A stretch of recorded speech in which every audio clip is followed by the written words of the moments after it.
Let us pray in the name of the Father, and of the Son, and of the Holy Spirit. Amen. O Jesus, through the Immaculate Heart of Mary, I offer you my prayers, works, joys, and sufferings on this day for all the intentions of your Sacred Heart, in union with the holy sacrifice of the Mass throughout the world, in reparation for my sins, for the intentions of all my relatives and friends, and in particular for the intentions of the Holy Father. Amen. Together, let us pray for the intentions of the Holy Father for the month of October, for collaboration between different religious traditions.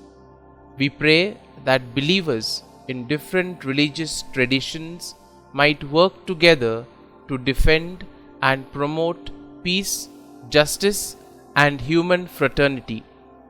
Our Father, who art in heaven, hallowed be thy name. Thy kingdom come, thy will be done, on earth as it is in heaven. Give us this day our daily bread, and forgive us our trespasses, as we forgive those who trespass against us. And lead us not into temptation, but deliver us from evil.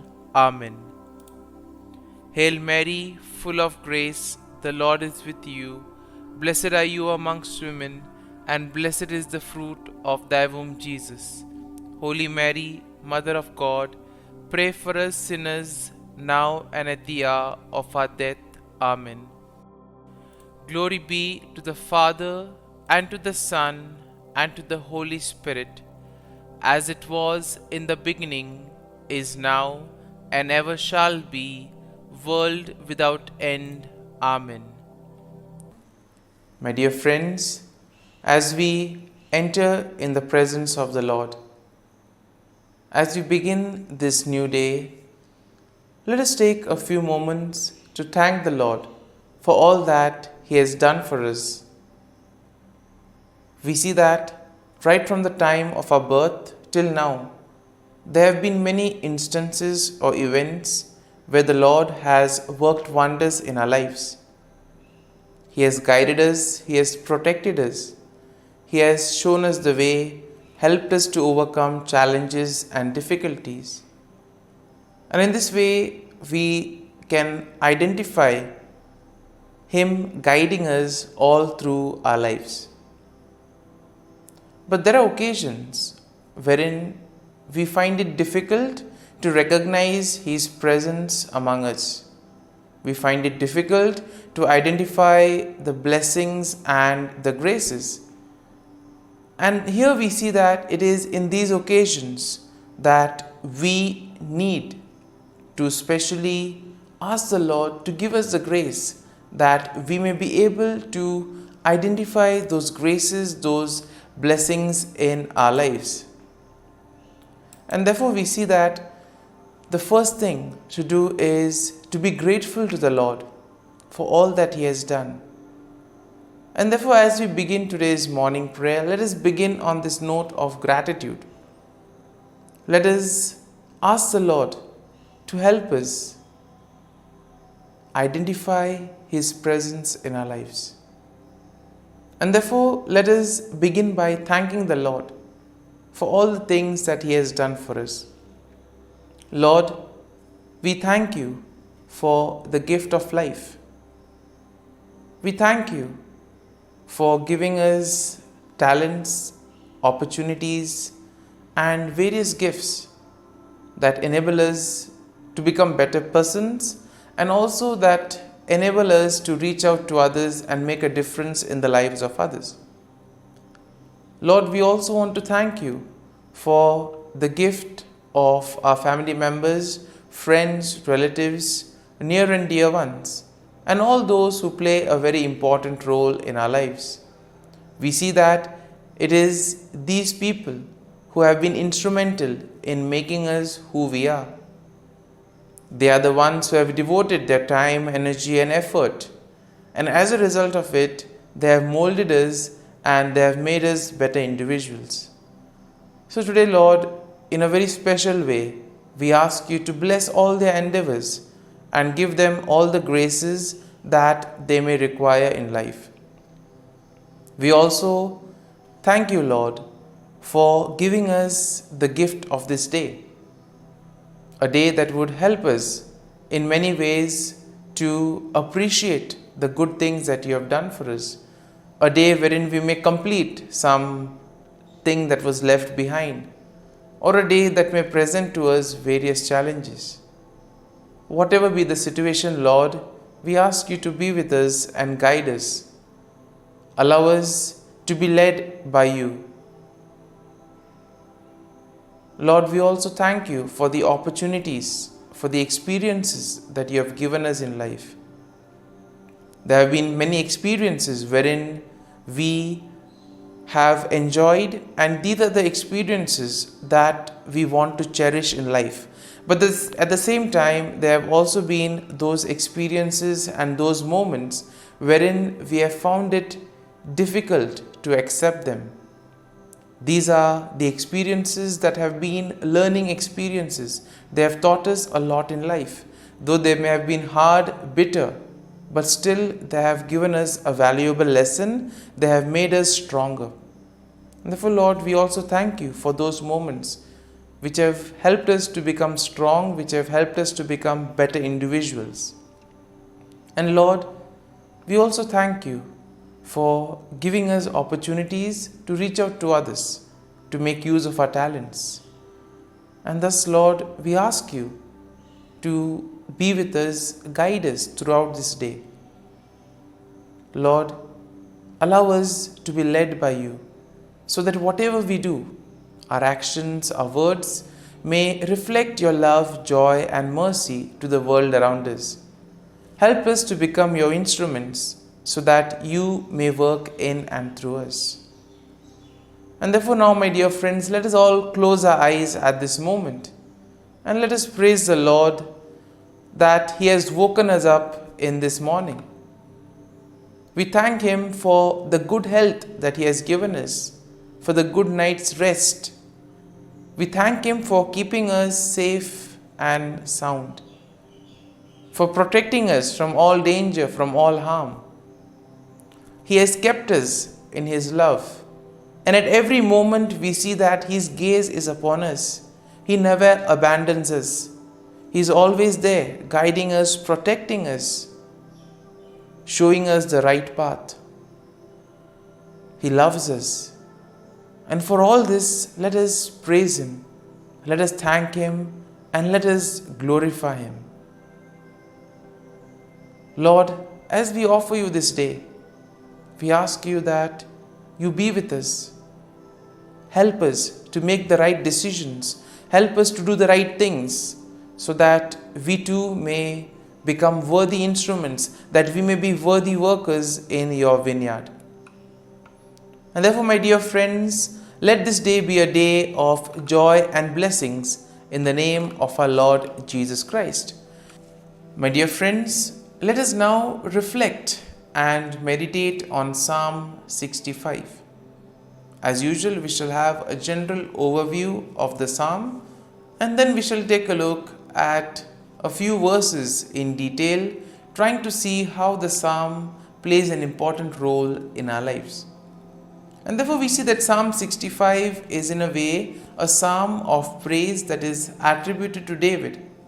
It is a beautiful hymn that celebrates God's goodness and provision in the natural world. It also shows how God cares for His people. Now the psalm can be divided into three main sections. The first is an exaltation of God's character and praise for His acts, and that is something that we'll find in verses 1 to 4. Then in verses 5 to 8 we have the recognition of God's power and control over creation. And then in the final section, from verses 9 to 13, we have gratitude for God's provision and blessings and a declaration of the psalmist's response in worship.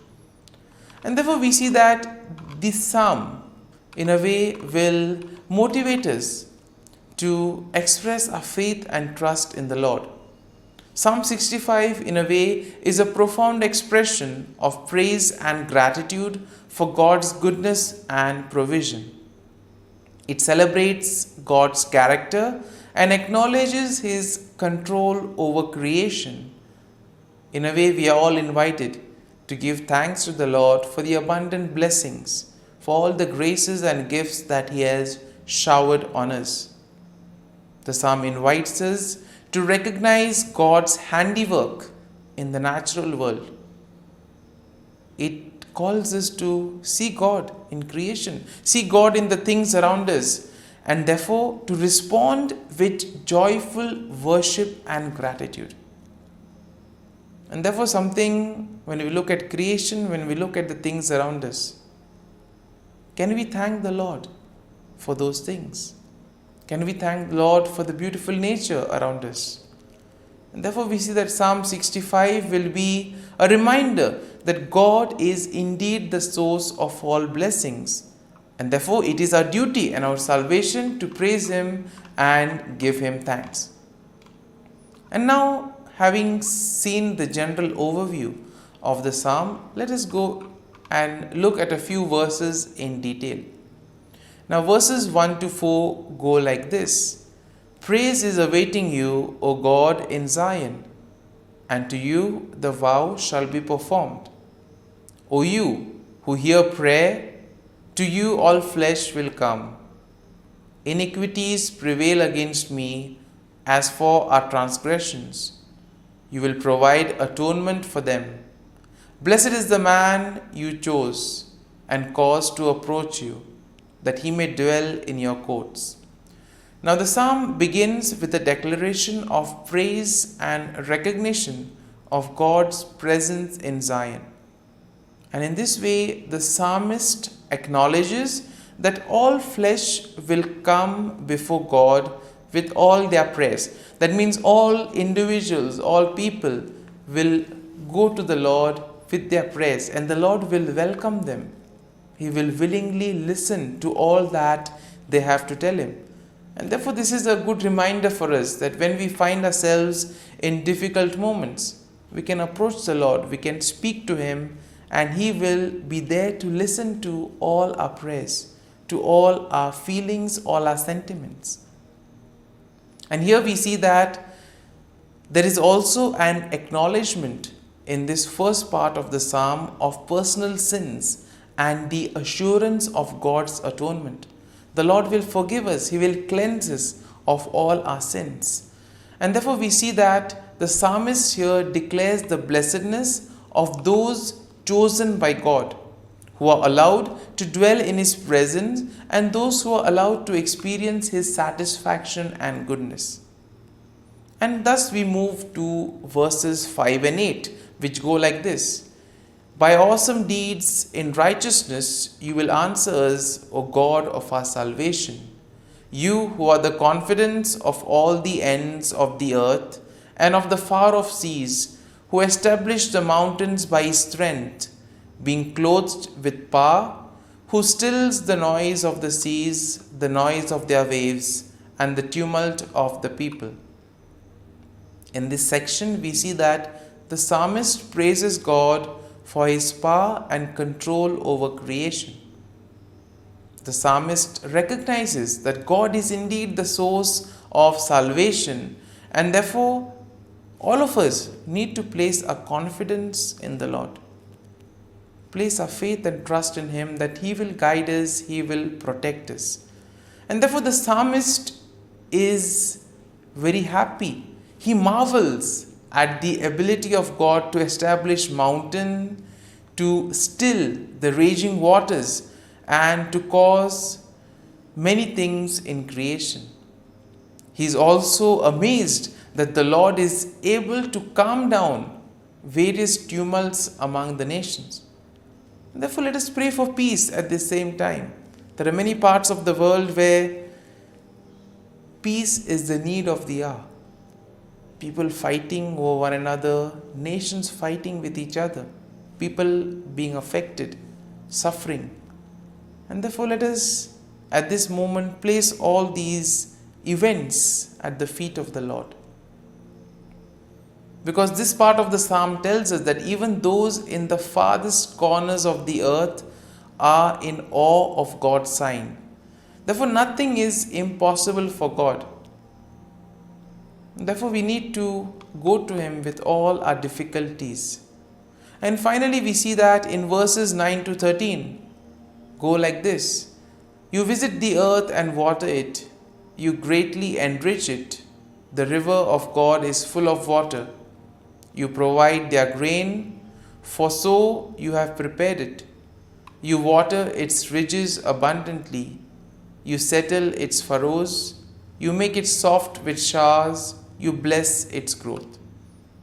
And therefore we see that the psalmist expresses his gratitude for God's provision and blessings in the natural world. Therefore God's visitation upon the earth brings about abundance, and it enriches the land and provides water and all the nutrients for growth.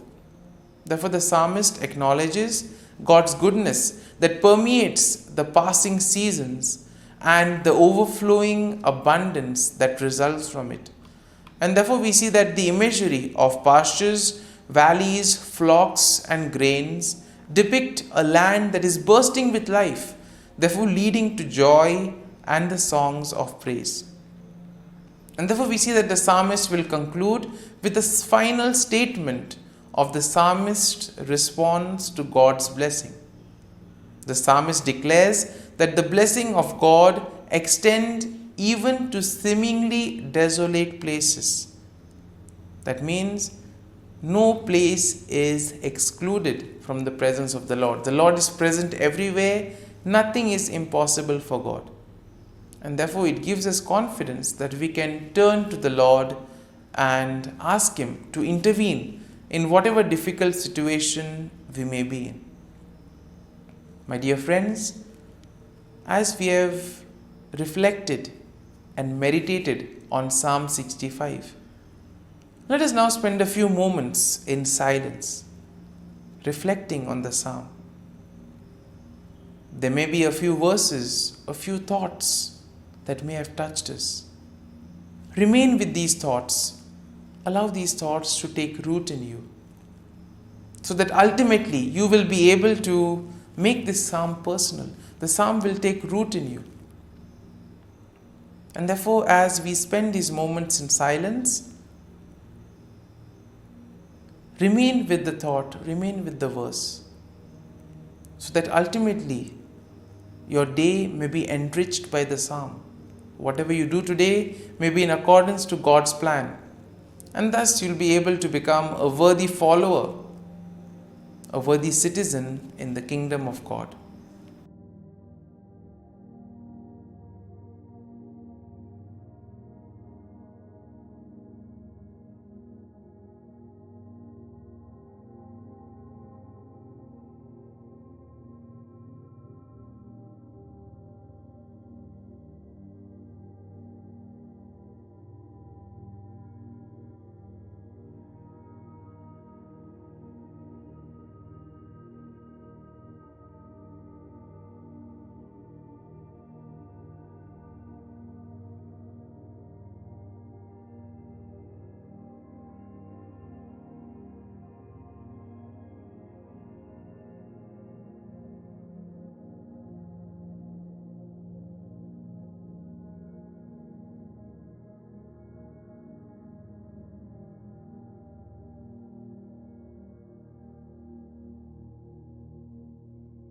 Prayer to Saint Michael the Archangel for protection. Saint Michael the Archangel, defend us in battle. Be our defense against the wickedness and snares of the devil. May God rebuke him, we humbly pray. And do thou, O Prince of the heavenly hosts, by the power of God, thrust into hell Satan and all the evil spirits who prowl about the world, seeking the ruin of souls. Amen. Act of Adoration.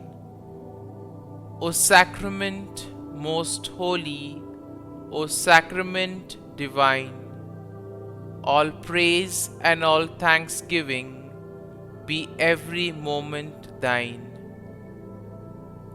Saint Gertrude Prayer for souls in purgatory. Eternal Father, I offer Thee the most precious blood of Thy divine Son, Jesus, in union with the masses said throughout the world today, for all the holy souls in purgatory, for sinners everywhere, for sinners in the universal church, those in my own home and within my family. Amen. May the divine assistance remain always with us, and may the souls of the faithful departed through the mercy of God rest in peace. Amen. Glory be to the Father, and to the Son, and to the Holy Spirit, as it was in the beginning, is now, and ever shall be, world without end. Amen.